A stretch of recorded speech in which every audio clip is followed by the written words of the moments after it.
Okay,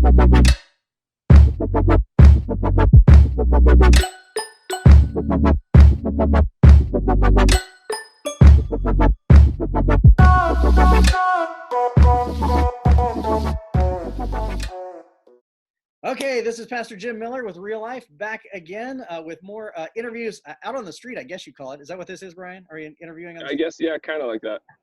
Interviewing somebody who a lot of people are familiar with, and especially people at Real Life. Bryan Clay was one of the founding board members of Real Life Church there at the very beginning in those early days. In fact, it's largely your fault. Yeah. But we're in a new season. We've been doing videos every day as a church called Homeschool for the Soul. And what we're doing, Bryan, is we're kind of telling people that even during a time of quarantine, God's Spirit is not under quarantine. God's Spirit is out on the loose. And there are things that God is doing in our lives in this season that we can pay attention to. Absolutely. So we're about to enter a new phase of this whole this era as a world, where we're gonna reorient ourselves back towards getting on our feet again. And in one form or another, public life is going to start to reopen. And it occurs to me that there's probably a good analogy between recovering from a sports injury, where you've been off your feet for a while and have to train to get back in the game, and a comparison between that and what we're going to have to do as a society in the near future. Yeah, absolutely. I think, in my world, in terms of the athletic world, whenever you come up with an injury or some sort of setback or something that's just unexpected, the first thing you have to do is get your perspective right. I think it's really easy from a perspective point of view to focus on what's going wrong, all the little things that are going wrong. And that's not to say that you have to ignore what's going wrong, but you need to get your focus off of what's going wrong and on to where it is you're trying to go and what it is you're trying to accomplish.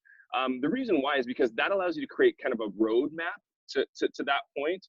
It allows you to maintain things like routine, which I think is huge when you're trying to come out of something that was unexpected, and get back into where it is that you're trying to go. And so routine becomes hugely expected, but something that you have to do. But more importantly, the start of it is perspective. Perspective is where we've got to go.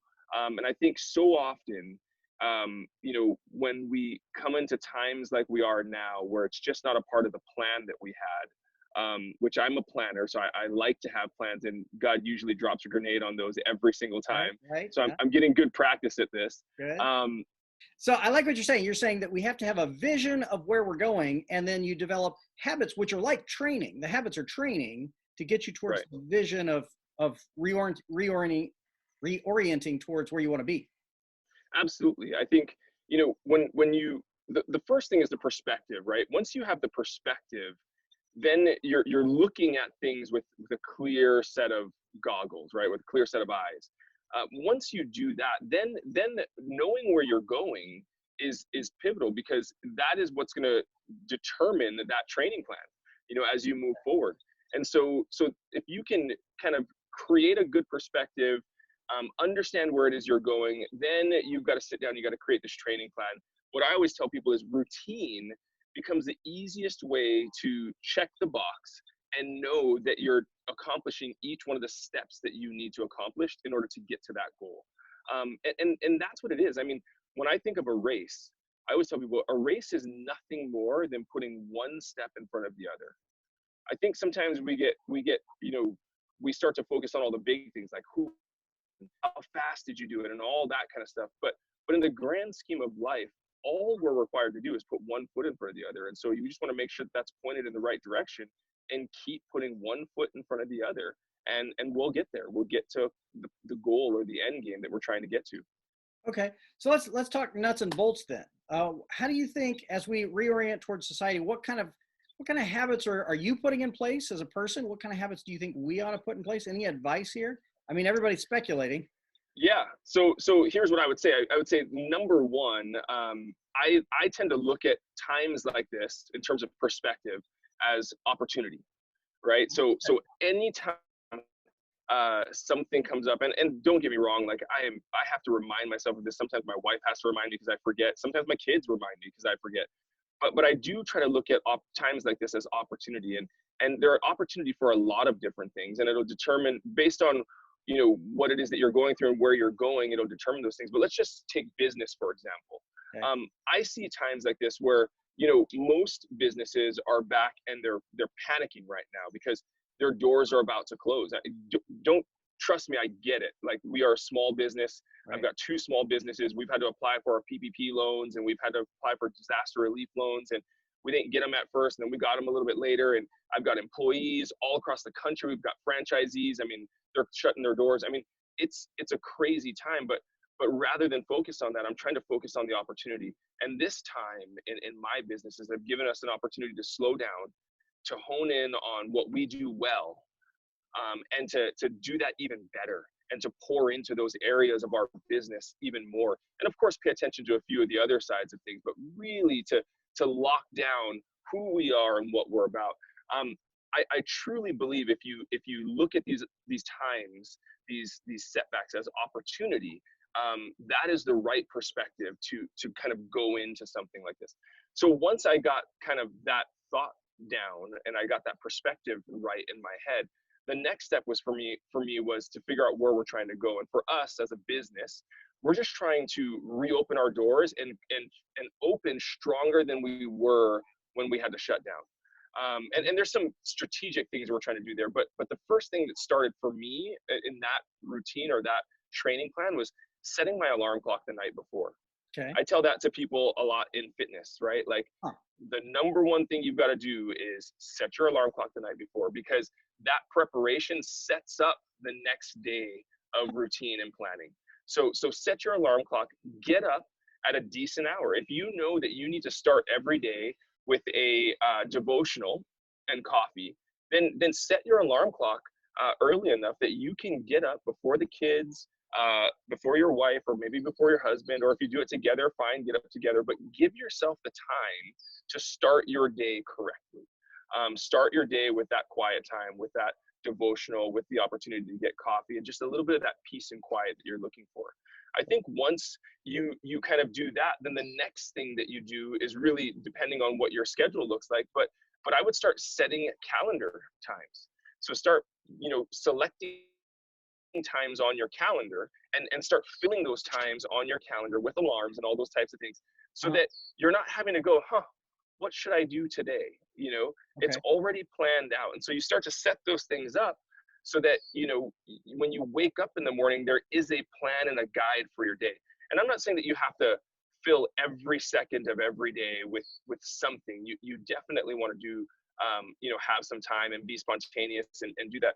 But what I'm saying is set the times aside for those things, because often what will end up happening is you think to yourself, for example, as an athlete, recovery is important. Well, one of the things that every athlete does is if you don't set the time up for recovery, what ends up happening is you end up missing out on the recovery time. You end up planning it away and you plan over it, and you end up not taking the recovery that you're supposed to take, even though it's there. So if you think that there's time that you need to have with family, and you need to make sure that you have time for all these different things in your life, then set up the time to protect those things so that you can actually give the time that you need to that specific deal. That's good. That makes. And I'm sorry, I'm we're out in the country now, so we've got 4-wheelers going by and neighbors waving and all kinds of stuff. So nice. Forgive me for that. Nice. No, that makes perfect sense, because what a lot of what is off for us now are the structures that we were given. Like society, your work will tell you be here at a certain time, and your friends will say we're meeting on Friday. And so a lot of those structures that gave us a skeleton for our day are gone. And so we need to recreate that for ourselves. And, it's just proven that we are creatures of habit. The second we don't have a routine, the second, we don't know what it is that we're supposed to be doing, we often just kind of lose our minds a little bit, and we don't know what to do. And so if you can create those routines and create those habits, you're that much more likely to be successful in your efforts to try to come out of this with, some sort of positive experience. That makes great sense. So is there anything that I should learn about atrophy and recovering from atrophy? Because my sense is, for an athlete, after being off your feet for a while, the temptation is to run back out and push hard because it's fun to be out on the track again. It's fun to be out exercising again. But you can pay for that if you do it too aggressively, right? Absolutely. So, one of the things that you need to understand about atrophy is it usually happens when you, let's say, for example, a muscle is injured.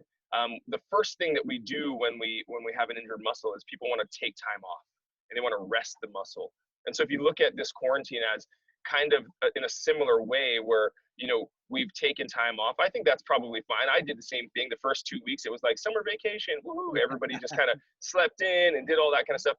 But you quickly start to realize, like, oh man, I'm starting to get out of shape here. Yeah. And we couldn't just jump back into routine when school started back up, right, for the kids. We had to start prepping a little bit early. So we had to start getting them to go back to bed at a decent hour, not stay up all night playing video games and watching movies. Right. We had to start waking them up at a decent hour because we knew that our, almost 15-year-old son, if we start trying to wake him up at 9 o'clock or 8 o'clock in the morning when he was sleeping until, 11 or 12 some mornings, it's like, there's no way he'd be an absolute mess. And so we had to slowly work our way back into it, because if you don't, it's just going to create pain. It's just going to create heartache. And so part of that preparation for re-entry is setting routines, setting those daily goals, and slowly working back into that, because, it's just going to be easier to do it that way, one step at a time. Not, we don't get to the end of a race by just starting and then jumping to the finish. We have to take steps to help us get there. Yeah, that makes good sense. Yeah, and getting up at a decent hour, the definition of that has changed significantly in the last few weeks. Absolutely. And I think again, that's also something that I would recommend to people. When you're looking at times like this, it's okay for your normal routine or plans to change. It's okay to adapt what it is that you're doing now to fit the circumstance. When I was training, and if I got injured or something came up, we had to adapt. There were things that I had to do differently because I was injured, or because it was 115 degrees out on the track and you just can't train the same way, or because it was raining and we couldn't train the same. I mean, those things all change the plan just a little bit, not where you're going, but it changes the plan, that daily plan a little. And sometimes you have to adapt that. So don't feel like you have to stick to this rigid schedule that's going to make everybody unhappy, or that's going to create all kinds of heartache for yourself. Find something that works for you. Find something that works for your family or your businesses, and create that, and allow that routine to help you stay on track. But not the die hard plan where you can't change or adapt to the circumstances. That's good. Okay, so give me some words of assurance. If I've been injured, I've been off the track, is there a chance that I can be at one day running at full force just like I was before? Yes, absolutely. I think there are some injuries that are bigger than others, and there's some injuries that take longer to recover than others. But I think that what we're talking about right now is the way that you come back. I have been injured more times than I can remember. I have faced more hurdles than I can think of in all of my trainings as an athlete, but as well as a dad, as a husband, and taking a step back, changing my perspective, creating routine so that I can understand what it is I need to do to get better, and then understanding where I'm going. Those three things have always led to me being able to come back and be better than I was when I first went into it. And so I think if people can just have a little bit of discipline, give these things a shot. And I'd say start small. I would tell everybody, listen, if you want to know something, if you want to test this, just set your alarm clock the night before, get up, do your devotions, have some coffee and some quiet time with the Lord, right? Just do that one thing and see how that changes your perspective and changes the path of your day for that next day. Once you do that for a week, get up, set your alarm clock, get up, have your devotions, and then add one more thing into your day that you do for another week, and just see how that changes. If you want to add something really good, go for a walk or a run after your devotional, and see how that changes the way that you think, the way that you feel, the way that you interact with your family, and that sort of thing. And I would say start doing little things, put one step in front of the other, and see what it ends up doing. I promise you, it's going to change the way that you feel. It's going to change the way that you think. You're going to find out that you come out better on the backside of this than you were when you went into it. Awesome. That's exactly what I need. Workout number one. That's it. Exactly. Hey, not everybody knows. Why don't you tell everybody the name of your gyms? Yeah, so we started a company. It's called Eat the Frog Fitness. And the whole goal behind this company is this idea of, stop procrastinating. Take care of the things that you don't necessarily want to do, but are the things that you need to do in order to be the person that you want to be. And I always say for a lot of people, that's fitness. And so I say, listen, stop procrastinating, get your fitness in. It's going to have an amazing effect on your life. It's probably one of the biggest things that you control that could potentially change your life for the better. So do it. Stop putting it off and saying you'll do it tomorrow. Do it right now. Eat the Frog. And you've got an app we should download? I've also got an app. Yes, it's changed a bunch because, as you know, in the tech world, everything is changing by the minute. We had an app called PK Fitness that is out there, but there's also a few other apps. And so if you go and look at the PK Fitness family of apps, the company's name is Bread Ventures, is our parent company. But if you go there, you'll find workout companion apps that are for walking, running, cycling, boot camps. I mean, we have an app for everything. You can download whichever one works for you and use that as you're working out, and hopefully you'll enjoy it. Awesome. Well, it's great to hear your voice again. Great to talk to you. I appreciate you being my personal fitness coach and telling me to get back into life again. And I can't wait for the day we get to see you and Sarah and the kids again. Well, listen, we appreciate it, and I appreciate you letting me come back and just feel like I'm a part of the family. It's been an adjustment for us not being there with everyone, and we watch constantly on Facebook and Instagram, and we still see everybody and all the things that are going on, and we couldn't be prouder to have been a part of what's happening now, and we just wish that we could still be a part of that. So I appreciate this time, and hopefully we'll get to see you guys soon. God bless you, buddy. All right, we'll talk to you.